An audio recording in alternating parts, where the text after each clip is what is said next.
नमस्कार दोस्तों आज फिर आपके सामने हम एक सेट लेकर आए हैं आपका एसएससी सीजीएल का ही। और आप सभी कैसे हैं जरूर से बताएं। चलिए दोस्तों स्टार्ट करते हैं अपनी क्लास को और लेते हैं आज का अपना पहला क्वेश्चन जो हमें बताना है। एरर स्पॉटिंग का ये क्वेश्चन है। जरा करते हैं एक बार इस क्वेश्चन को, ये क्या कह रहा है। After the concert was over they go to a restaurant, had dinner together and talked until midnight. Now इस क्वेश्चन को अगर हम देखें तो मुझे फर्स्ट पार्ट में एक वर्ब नजर आ रही है वॉज, सेकेंड पार्ट में एक वर्ब नजर आ रही है गो, थर्ड पार्ट में एक वर्ब नजर आ रही है हैड एंड लास्ट पार्ट में एक वर्ब नजर आ रही है एंड, उसके बाद टॉक्ड। देखिए आप, एंड के पहले हैड है और एंड के बाद टॉक्ड है, तो ये तो बिल्कुल सही है। V2 लिखा हुआ है यहाँ पे। फर्स्ट पार्ट की अगर अपन बात करें तो यहाँ पर अगेन अपन को वॉज दिख रहा है, तो इसका मतलब मुझे मेरी एरर स्पॉटिंग जो है वो सेकेंड पार्ट में दिख रही है कि भैया यहाँ पर V1 कैसे आ गया। यहाँ पर भी V2 होना चाहिए था, यानी कि गो की सेकंड फॉर्म वेंट होना चाहिए था। तो इस हिसाब से जो एरर स्पॉटिंग है ये मेरी कौन से पार्ट में हो गई फ्रेंड्स, फर्स्ट पार्ट में। चलिए आगे बढ़ते हैं नेक्स्ट क्वेश्चन की तरफ। नेक्स्ट मुझे बताना है एक्टिव वॉइस बताना है इस सेंटेंस का, जो मुझे वैसे भी दिख रहा है कि वॉइस वॉज के बाद V3 लिखी हुई है, तो ऑलरेडी इसे मुझे पैसिव लिख के दिया है। यानी कि अगर मैं इसका एक्टिव बनाऊं तो मुझे V2 दिखना चाहिए। नाउ V2 दिखने के लिए फोर्थ ऑप्शन तो कट गया। दूसरी बात फ्रेंड्स, ये जो क्वेश्चन है ये बाय हुम से स्टार्ट है, यानी कि मुझे एक्टिव में हु भी दिखना चाहिए। तो हु मुझे सेकंड में नहीं दिख रहा, थर्ड में नहीं दिख रहा, फोर्थ में पहले ही कट कर चुकी हूँ हैड थॉट की वजह से। तो इस हिसाब से जो मेरा आंसर है वो कौन सा हो गया, फर्स्ट ऑप्शन की हु टॉट यू ग्रामर। यहाँ V2 भी आ रही है और जो मेरा सेंटेंस है वो हु से स्टार्ट भी हो रहा है, तो मुझे मेरा एक्टिव सेंटेंस मिल गया है। चलिए नेक्स्ट क्वेश्चन की तरफ चलते हैं, जो वन वर्ड सब्सटीट्यूशन का क्वेश्चन है। आपको दिख भी रहा है, वन वर्ड सब्सटीट्यूट करना है आपको। किसका करना है, a government by the officials. Now friends, officials या फिर ऑफिसर्स वर्ड के लिए अपन ब्यूरो वर्ड जो है वो यूज करते हैं, और गवर्नमेंट की बात कर रहा है तो पीछे क्रेसी आएगा। इसका मतलब थर्ड ऑप्शन हो गया ब्यूरोक्रेसी।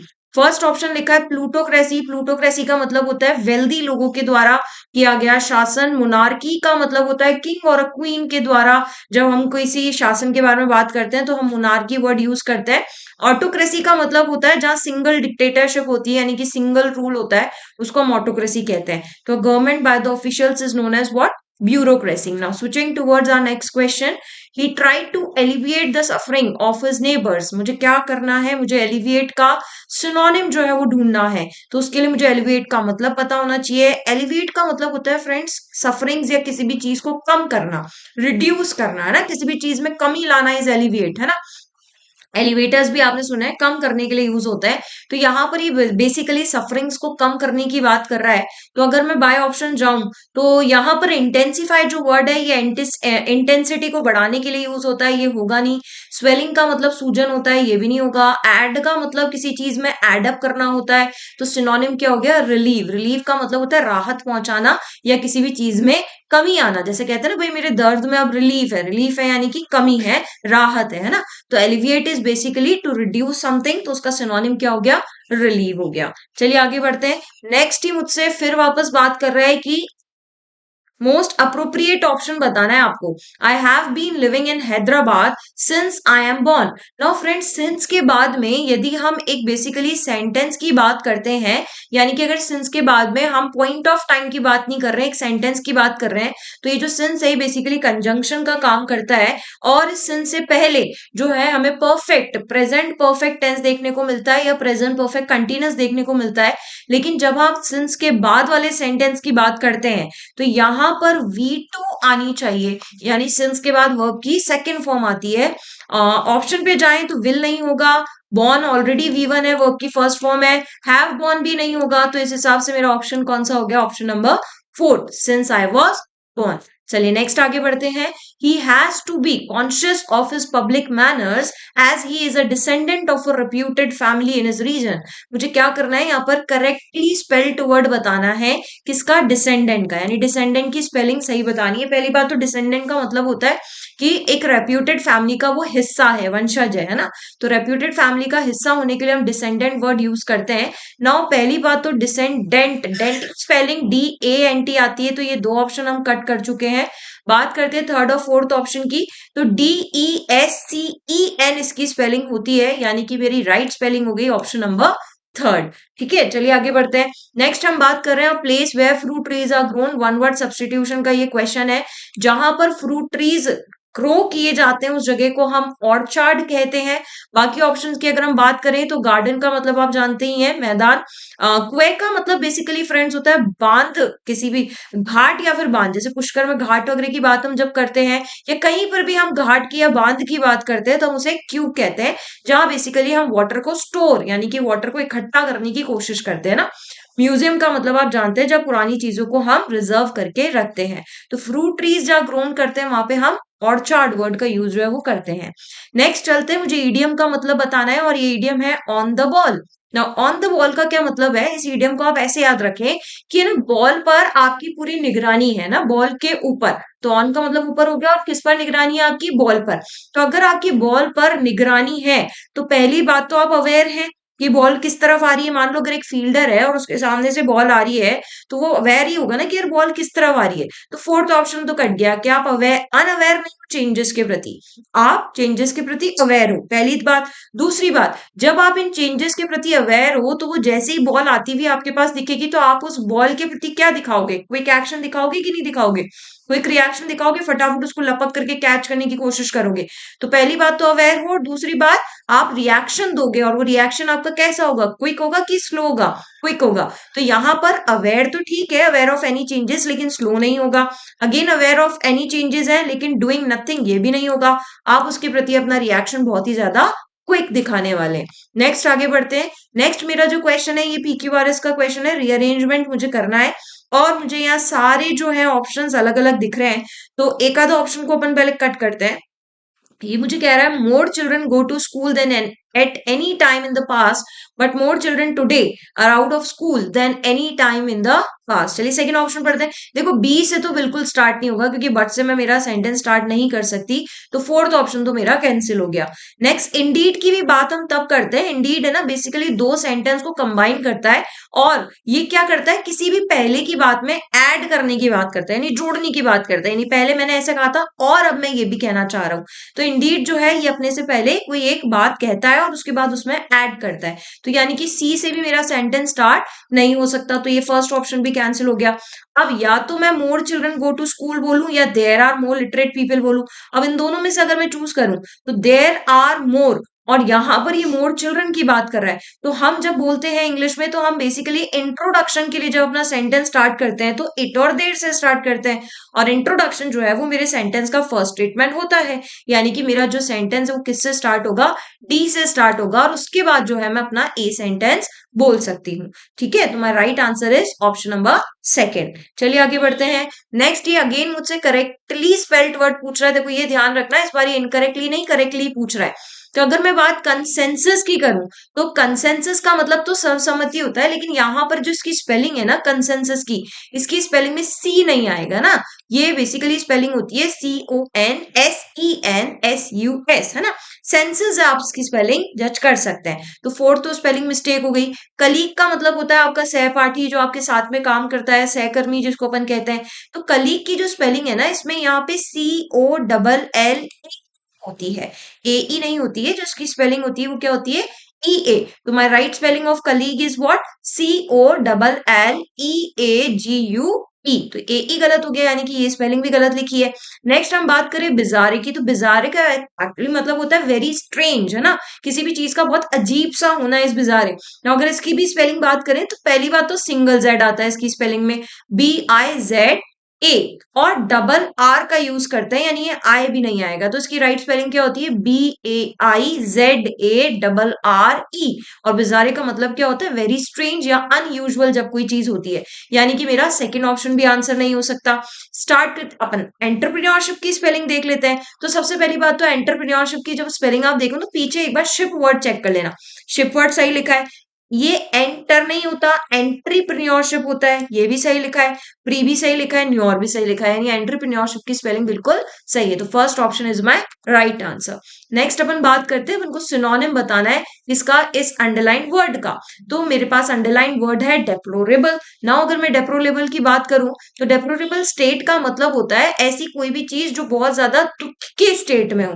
जिसमें Morbi bridge mishap has left Gujarat, इसने गुजरात को कौन सी स्टेट में भेजा है, दयनीय स्थिति में भेज दिया, यानी कि मिजरेबल इसका सिनोनिम होता है। तो अगर मैं बात करूं कंप्लेनिंग, तो कंप्लेनिंग तो शिकायत होता है, ये इसका सिनोनिम होगा नहीं। जुबिलेशन और रिजॉइसिंग ये दोनों सिनोनिम है और दोनों का मतलब होता है खुश होना, जबकि डेप्लोरेबल का मतलब तो दयनीय स्थिति है। खुश कैसे हो गया? तो इसका राइट आंसर होता है डेस्पिकेबल, जिसका मतलब भी होता है दयनीय स्थिति।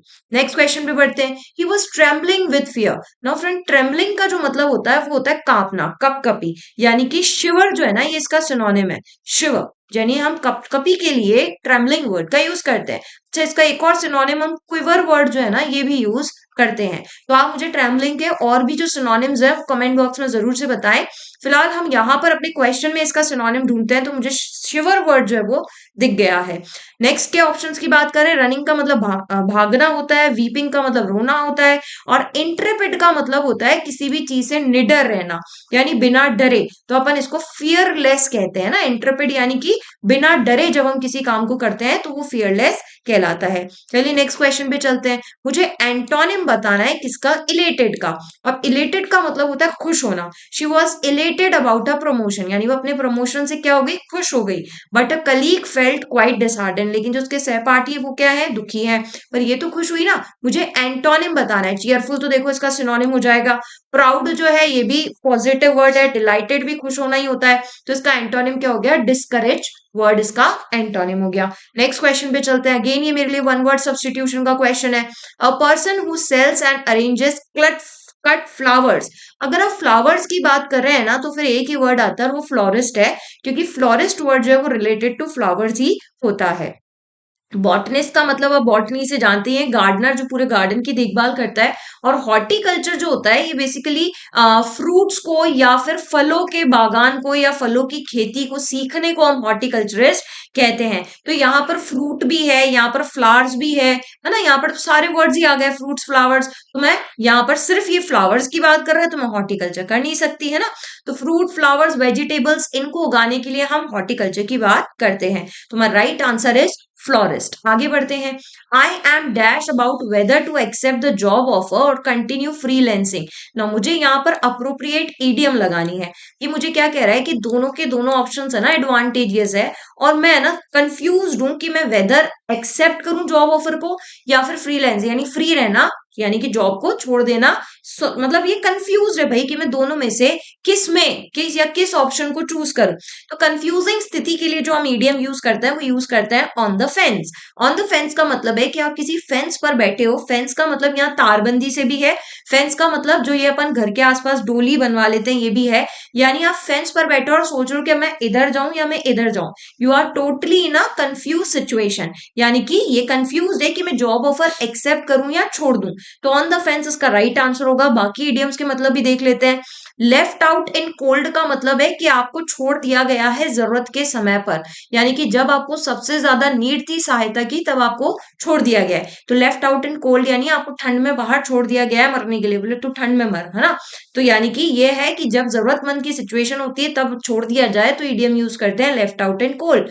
नेक्स्ट है cutting corners. Now cutting corners जो बेसिकली ईडियम यूज होती है, कब यूज होती है, या इसको आप कैसे याद रखेंगे कि कपड़ा था, उस कपड़े की कॉर्नर्स आपने कट कर दी सिर्फ कपड़ा बचाने के लिए। यानी कि जब अपन को किसी चीज की क्वालिटी से कॉम्प्रोमाइज करना पड़ जाए, यानी कि सिर्फ किस लिए? पैसा बचाने के लिए, है ना। तो पैसा बचाने के लिए जब हम किसी की क्वालिटी से कॉम्प्रोमाइज कर लेते हैं तब ये ईडियम यूज करते हैं कटिंग कॉर्नर्स। याद भी हो जाएगी कि अगर कपड़े के कॉर्नर्स कट कर दोगे तो आपने कपड़ा बचाने के लिए काम कर तो दिया, लेकिन इससे क्या हुआ? उस कपड़े की क्वालिटी से आपने कॉम्प्रोमाइज ही किया है।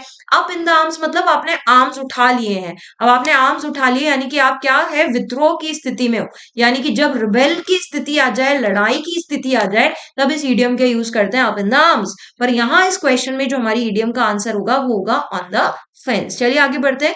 नेक्स्ट हम बात कर रहे हैं, मुझे एक्टिव वॉइस बतानी है। देखो एक्टिव भी है क्योंकि वॉज ग्रैब्ड लिखा है, यानी कि वॉज वर्ग के साथ V3 फॉर्म लिखी है, तो ये ऑलरेडी पैसिव सेंटेंस है। अगर मैं इसका एक्टिव बताऊं तो मुझे V2 जो है वो दिखना चाहिए। फर्स्ट ऑप्शन की बात करें, मुझे बिल्कुल V2 दिख रहा है। सेकंड ऑप्शन होगा नहीं क्योंकि ग्रैब्स दिख रहा है। थर्ड ऑप्शन भी नहीं होगा क्योंकि विल ग्रैब दिख रहा है। फोर्थ ऑप्शन भी नहीं होगा क्योंकि हैज ग्रैब्ड लिख रहा है। तो मेरा राइट आंसर क्या हो गया? Option number 1। चलिए आगे बढ़ते हैं। नेक्स्ट ही मुझसे सिमिलर मीनिंग पूछ रहा है किसका? इक्वी वोकल का। नाउ इक्वी वोकल का मतलब होता है, इसको आप ऐसे याद रखेंगे, इक्वल वोकल है। इक्वी वोकल यानी बोलना, है ना। इक्वल अगर आप बोलोगे ना, यानी सब जने एक साथ बोलेंगे। तो अगर सब जने एक साथ बोलेंगे ना, तो मुझे एक तो आपकी आवाज सही से समझ में नहीं आएगी, यानी मेरे लिए आपकी आपकी आवाज क्या हो जाएगी, अनक्लियर हो जाएगी, प्लस मैं कंफ्यूज हो जाऊंगी कौन क्या बोल रहा है।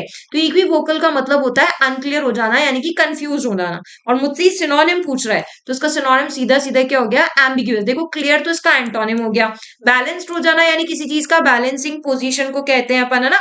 रिप्रेजेंटेटिव हो गया प्रतिनिधित्व, है ना। तो रिप्रेजेंटेटिव का बेसिकली हम सिनोनिम डेलीगेट भी बोलते हैं। तो इक्विवोकल यानी इक्वल वोकल, अगर इक्विवोकल यानी सब एक साथ बोलने लग जाएंगे तो मेरे लिए वो सिचुएशन अनक्लियर हो जाएगी। तो इसका राइट आंसर हो जाएगा एम्बिग्यूअस। चलिए आगे बढ़ते हैं। नेक्स्ट इवेंट से फिर वन वर्ड सब्सटीट्यूशन की डिमांड कर रहा है। पढ़ते हैं जरा क्या है। A small group of people who spend their time together, यानी साथ में समय व्यतीत करते हैं, and do not welcome other people into that, लेकिन हाँ अपने इस ग्रुप में ये दूसरों का वेलकम नहीं करते हैं, यानी ये रिजर्व्ड नेचर के हैं, इंट्रोवर्ट टाइप के हैं, बाकी लोगों से घुलते मिलते नहीं है। जो इनका एक छोटा सा ग्रुप बन गया वो बन गया। तो ऐसे ग्रुप को बेसिकली हम क्लिक वर्ड बोलते हैं। क्लिक का मतलब होता है वो ग्रुप या वो समूह जो भाई आपस में ही रहेगा, ये बाकी के मेंबर को या नए मेंबर को अपने अंदर एंट्री नहीं देगा। एम्प्लॉइज मतलब कहीं पर काम करने वालों को एम्प्लॉइज कहते हैं हम। स्क्वाड का मतलब क्या होता है, ये लॉबी का मतलब क्या होता है, ये भी हमें थोड़ा सा समझने की जरूरत है। देखिए जो लॉबी वर्ड होता है ना, इसके दो मतलब है। लॉबी का एक मतलब तो जो घर के बाहर बालकनी होती है हम उसको भी लॉबी बोल देते हैं, लेकिन लॉबी है ना ग्रुप ऑफ पीपल को भी कहते हैं। ये कौन से ग्रुप ऑफ पीपल है, ये वो ग्रुप ऑफ पीपल है जो एक पर्टिकुलर प्लान पर जब काम कर रहे होते हैं। जैसे मान लो ऑफिस में कोई एक पर्टिकुलर काम होना है, तो उस पर्टिकुलर काम के लिए जो कमिटी या जो ऑर्गेनाइजेशन मेंबर्स आपने नियुक्त किए हैं कि भाई आप लोगों को ये काम संभालना है, तो ये काम जो संभालने वाले लोगों का ग्रुप बना है, टेम्पररी ग्रुप है, वो हम लॉबी कहलाता है ना। और स्क्वाड का बेसिकली मतलब क्या होता है, स्क्वाड का मतलब कहीं पर भी काम करने वालों की जब टीम बन जाती है। ये परमानेंट टीम हो सकती है, जैसे प्लेयर्स की, क्रिकेट प्लेयर्स की एक टीम आपने बना दी तो वो स्क्वाड है। या किसी भी गेम में, जैसे अगर आप गेम वगैरह भी खेलते हैं ना ऑनलाइन भी, तो वहां पर भी जो टीम आप बना लेते हैं उसको भी हम स्क्वाड मेंबर्स कहते हैं, यानी कि टीम मेंबर्स कहते हैं। तो यहाँ पर जो इंट्रोवर्ड लोग हैं जो बाकियों को एंट्री नहीं देते उन्हें हम क्लिक वर्ड बोलते हैं। नेक्स्ट पे चलते हैं। अगेन आपको ग्रामेटिकली एरर फाइंड आउट करनी है। पढ़ते हैं जरा sentence. Renewable energy sources like solar and will power will replace. देखो विल मॉडल है और मॉडल के बाद हम वर्ब की फर्स्ट फॉर्म यूज करते हैं, तो यहाँ रिप्लेस्ड नहीं होगा, रिप्लेस होगा। ट्रेडिशनल फॉसिल फ्यूल्स एंड, देखो एंड के पहले ये विल कॉमन लिया हुआ है तो हेल्प बिल्कुल सही लिखा है, हेल्प रिड्यूस कार्बन एमिशंस, तो ये भी बिल्कुल सही सेंटेंस है। तो मुझे एरर स्पॉटिंग तो मिल गई है कि मॉडल के बाद वर्ब की फर्स्ट फॉर्म आनी चाहिए। तो मेरे को आंसर कौन सा टिक करना है, मुझे आंसर टिक करना है फर्स्ट ऑप्शन। चलिए आगे बढ़ते हैं। नेक्स्ट क्वेश्चन की बात कर रहा है, फिर ये आपसे एंटोनिम पूछ रहा है। किसका एंटोनिम पूछ रहा है, टिमिड का। टिमिड का क्या मतलब होता है, टिमिड का मतलब होता है डर, वो डरावना, मतलब जो डर जाए किसी से, दब्बू किस्म का जो होता है ना, उसे हम टिमिड कहते हैं। तो यहां पर अगर बाकी ऑप्शंस पे अपन जाएं तो एंग्शियस जो है वो इसका आंसर हो जाएगा, जिज्ञासु। मीक का मतलब भी डरावना, हम्बल जिसको हम कहते हैं। डेयरिंग का मतलब जिसमें बहुत डेयरिंग हो। और स्पोकी जो वर्ड यूज करते हैं ना, वो स्ट्रेंज, डरावने के लिए हम यूज करते हैं, ठीक है। तो my right answer is anxious. चलिए आगे बढ़ते हैं। नेक्स्ट आपके लिए क्लोज टेस्ट है। एक बार आप वीडियो को पॉज करके इस क्लोज टेस्ट को पढ़ेंगे, फिर अपन इसके बारे में बात करते हैं। चलिए देखते हैं क्लोज टेस्ट क्या है। The third national wild life action plan for 2017 to 2031 underlying India's plan for wildlife conservation was unveiled the dash the global wildlife program conference. Now यहाँ पर ये आपके लिए third wild life national plan की बात कर रहा है, और ये कहाँ होना है, global wildlife programme conference पे होना है। तो जब हम किसी जगह से पहले की बात करते हैं तो हम दो प्रपोजिशन का यूज करते हैं, या तो एट का या तो इन का। तो दो ऑप्शन तो आपको वैसे ही कट गए, 2 की कट गया, 4 कट गया। अब जब हम किसी लोकेलिटी की यानी पर्टिकुलर लोकल प्लेस की जब हम बात करते हैं तब हम प्रायोरिटी कौन से प्रपोजिशन को देते हैं, एट को। तो at the global wildlife programme conference मेरा राइट आंसर हो गया। The plan recognises dash addresses concerns pertaining to climate changes and its impact on wildlife. Now अगर मैं सेंटेंस को देखूं तो देखो मेरे को फिलर से पहले एक वर्ड दिखा है रिकॉग्नाइजेस, जो प्लान की वर्ब है, और फिलर के बाद मुझे फिर एक वर्ब दिख रही है एड्रेसेस। तो आपको नहीं लग रहा कि ये दोनों की जो दोनों वर्ब हैं ये कनेक्टेड है किस सब्जेक्ट के लिए, प्लान के लिए। और क्योंकि प्लान सिंगुलर है तो देखो दोनों में एस लग रहा है। और जब हम किन्हीं दो वर्ब को एक सिंगल सब्जेक्ट के लिए कनेक्ट करते हैं तो हमें कंजंक्शन की नीड होती है, और वो कंजंक्शन कौन सा होता है, वो होता है एंड। तभी तो मैं कहूंगी एंड के पहले भी वर्ब में एस है और एंड के बाद में भी एस है, और वो कौन से सब्जेक्ट के लिए, प्लान के लिए। तो माय राइट आंसर इज कि the plan recognises and addresses concerns pertaining to climate changes and its impact on wildlife. The plan details the importance of ecosystems for food production, health, and other aspects of dash survival and अब देखो sustainable development की आप बात कर रहे हो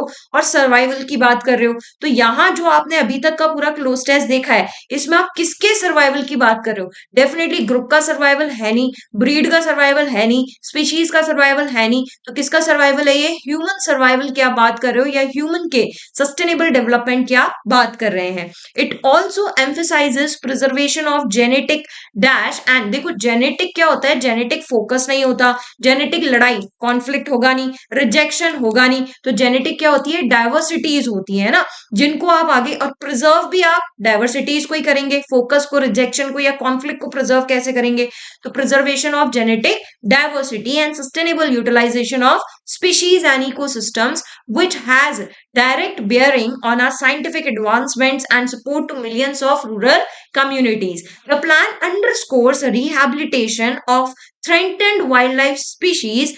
अब ये देखो वाइल्ड लाइफ स्पीशीज की बात कर रहा है, डैश इनलैंड कौन कौन सी स्पीशीज? Aquatic species. कौन कौन सी स्पीशीज? कोस्टल, जो कोस्टल एरियाज में स्पीशीज पाई जाती है उसकी बात कर रहा है, या फिर ये बात कर रहा है मरीन इकोसिस्टम की. तो ये वाइल्ड लाइफ स्पीशीज के एग्जाम्पल मुझे दे रहा है कि यार मैं इनलैंड एक्वेटिक की बात कर रहा हूँ, मैं कोस्टल की बात कर रहा हूँ, मैं मरीन इकोसिस्टम की बात कर रहा हूँ, तो ये वाइल्ड लाइफ स्पीशीज के एग्जाम्पल हो गए. तो जब ये वाइल्ड लाइफ स्पीशीज के एग्जाम्पल की बात कर रहे हैं तो यहाँ पे वर्ड क्या बेटर ऑप्शन है? इंक्लूडिंग.